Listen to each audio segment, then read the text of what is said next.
بسم اللہ الرحمن الرحیم۔ اللہ کے نام سے شروع جو بہت مہربان اور نہایت رحم کرنے والا ہے۔ سورہ مزمل کی ہماری پہلی 5 آیات ہو گئی تھی، آج ہم آیت نمبر 6 سے شروع کرتے ہیں۔ انا بے شک ناشئۃ اللیل رات میں قیام کرنا، ہیا وہ اشد زیادہ ہے، وطئن موافقت میں، اور اقوام زیادہ سیدھا ہے، قیلن بات کہنے میں۔ انا بے شک لکا تمہارے لیے، فی النہاری دن میں، سبحً طویلاً لمبی مصروفیت ہے۔ ان 2 آیات کا بامحاورہ ترجمہ کرتے ہیں۔ بے شک رات کو قیام کرنا زیادہ موافقت کا سبب ہے اور بات خوب سیدھی نکلتی ہے، بے شک دن میں تو تمہیں بہت سے کام ہیں۔ ان 2 آیات کی تفسیر دیکھتے ہیں۔ انا ناشئۃ اللیل، بے شک رات کو قیام کرنا، یعنی رات سونے کے بعد اٹھ کر عبادت کرنا دن کی نماز کے مقابلے میں زبان اور دل کے درمیان زیادہ موافقت کا سبب ہے، اور اس وقت قرآن پاک کی تلاوت کرنے اور سمجھنے میں زیادہ دلجمی حاصل ہوتی ہے، کیونکہ وہ وقت سکون اور اطمینان کا ہے اور شور و گل سے امن ہوتا ہے، کامل اخلاص نصیب ہوتا ہے، ریاکاری اور نمود و نمائش کا موقع نہیں ہوتا۔ انا لکا فی النہاری، بے شک دن میں تمہیں، یعنی اے حبیب صلی اللہ تعالیٰ علیہ وآلہ واصحابہ وبارک وسلم، بے شک دن میں تو آپ بہت سے کاموں میں مصروف رہتے ہیں جس کی وجہ سے یکسوئی کے ساتھ عبادت نہیں ہو پاتی، لہٰذا آپ رات کے اوقات کو اللہ تعالیٰ کی عبادت کرنے اور اس سے مناجات کرنے کے لیے خاص رکھیں۔ آگے آیت نمبر 8 دیکھتے ہیں۔ وَاذْکُرِ اسْمَ، اور اذکر ذکر کرو، اذکری یاد کرو، اسم ربک اپنے رب کا نام، اور تبتل سب سے الگ ہو جاؤ، الیہ اس کی طرف، تبتیلا سب سے الگ ہونا۔ اس آیت کا بامحاورہ ترجمہ دیکھتے ہیں۔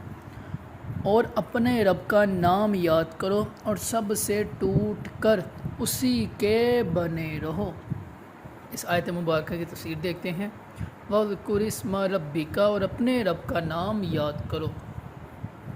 اس کا ایک معنی یہ ہے کہ اے حبیب صلی اللہ تعالیٰ علیہ وآلہ وسلم، آپ رات اور دن کے تمام اوقات میں اپنے رب عز و جل کا نام یاد کرتے رہیں، چاہے وہ تسبیح اور کلمہ طیبہ پڑھنے سے ہو، نماز ادا کرنے، قرآن پاک کی تلاوت کرنے اور علم کا درس دینے کے ساتھ ہو۔ دوسرا معنی یہ ہے کہ حبیب صلی اللہ تعالیٰ علیہ وآلہ وسلم اپنی قرات کی ابتدا میں بسم اللہ الرحمن الرحیم پڑھیے۔ یاد رہے کہ نماز کے علاوہ اگر قرآن پاک کی تلاوت سورت کی ابتدا کی جائے تو بسم اللہ پڑھنا سنت ہے،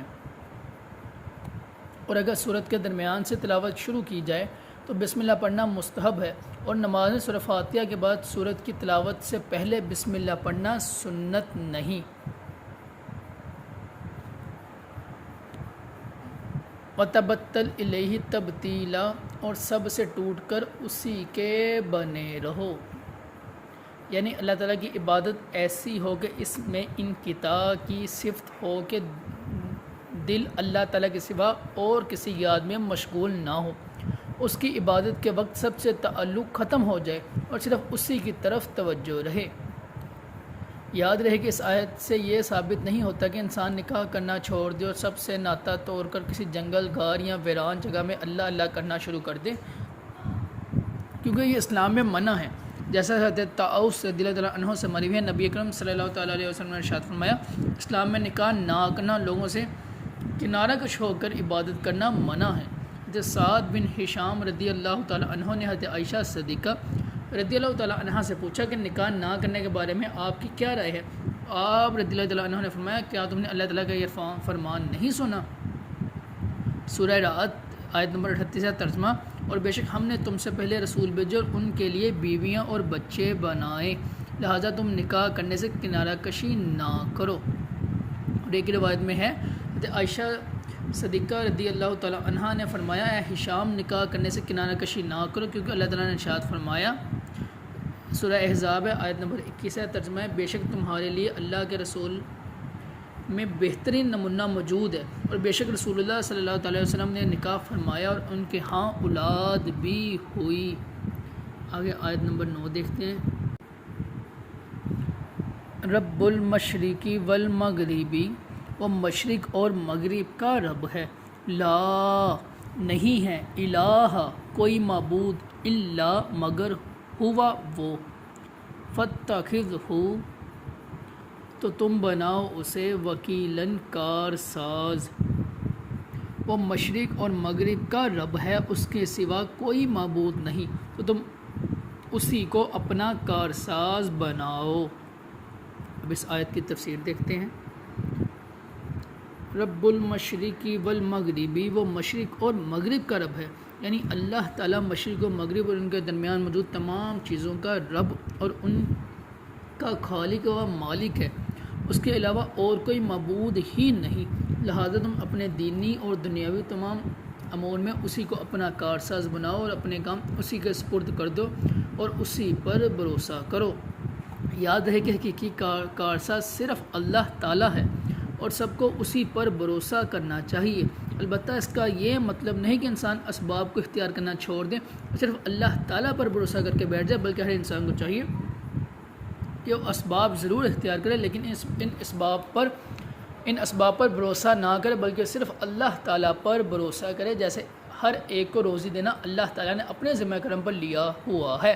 اب اس کا یہ مطلب نہیں کہ انسان سب کچھ چھوڑ کر اللہ تعالیٰ کی طرف سے روزی ملنے کی امید لگا کر گھر بیٹھ جائے اور اس کے حلال حاصل ہونے کے اسباب اختیار کرنا چھوڑ دے۔ اس طرح اگر وہ ساری عمر بھی بیٹھا رہے گا تو اسے ایک لقمہ بھی نہیں ملے گا۔ آگے آیت نمبر 10 دیکھتے ہیں۔ وَاصْبِرْ اور اصبر صبر کرو، علی پر، ما یقولون جو وہ کہتے ہیں، وَاہْجُرْہُمْ اور چھوڑ دو انہیں، حجراً جمیلاً اچھی طرح چھوڑنا، اور کافروں کی باتوں پر صبر کرو اور انہیں اچھی طرح چھوڑ دو۔ اس آیت کی تفسیر دیکھتے ہیں۔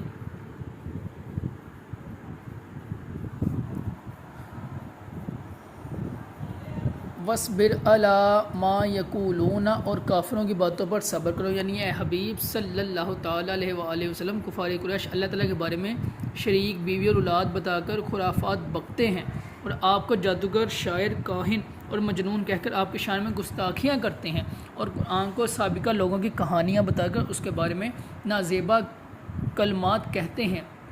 آپ کافروں کی ان باتوں پر صبر فرمائیے اور انہیں بدنی، زبانی اور قلبی اور ہر اعتبار سے چھوڑ دیں اور ان کا معاملہ ان کے رب عز و جل کے سپرد کر دیں۔ آگے آیت نمبر 11 دیکھتے ہیں۔ اور ذرنی چھوڑ دو مجھے، والمکذبین اولی النعمتی اور جٹلانے والے مالداروں کو، اور مہلہم مہلت دو انہیں، قلیلاً تھوڑی، اور ان جٹلانے والے مالداروں کو مجھ پر چھوڑو اور انہیں تھوڑی مہلت دو۔ اب اس آیت کی تفسیر دیکھتے ہیں۔ وَذَرْنِي وَالْمُكَذِّبِينَ أُولِي النَّعْمَةِ اور انہیں جٹلانے والے مالداروں کو مجھ پر چھوڑو، یعنی اے حبیب صلی اللہ تعالیٰ علیہ وآلہ وسلم آپ کو اور قرآن کو جٹلانے والے ان مالداروں کو مجھ پر چھوڑ دیں، میں آپ کی طرف سے انہیں کافی ہوں، اور انہیں بدر کے دن تک تھوڑی مہلت دیں۔ چنانچہ کچھ ہی مدت بعد یہ لوگ بدر کے جنگ میں قتل کر دیے جائیں گے۔ بعض مفسرین کے نزدیک یہاں تھوڑی مہلت دینے سے مراد قیامت کے دن تک مہلت دینا ہے۔ آگے آیت نمبر 12 دیکھتے ہیں۔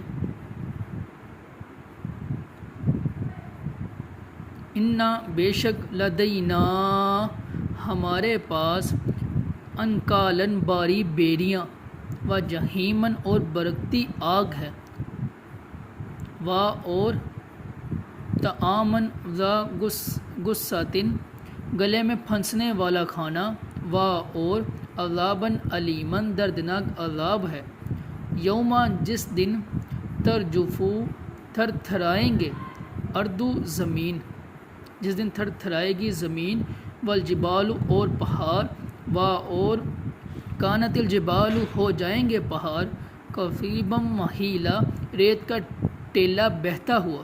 اب ان 3 آیات کا با محاورہ ترجمہ دیکھتے ہیں۔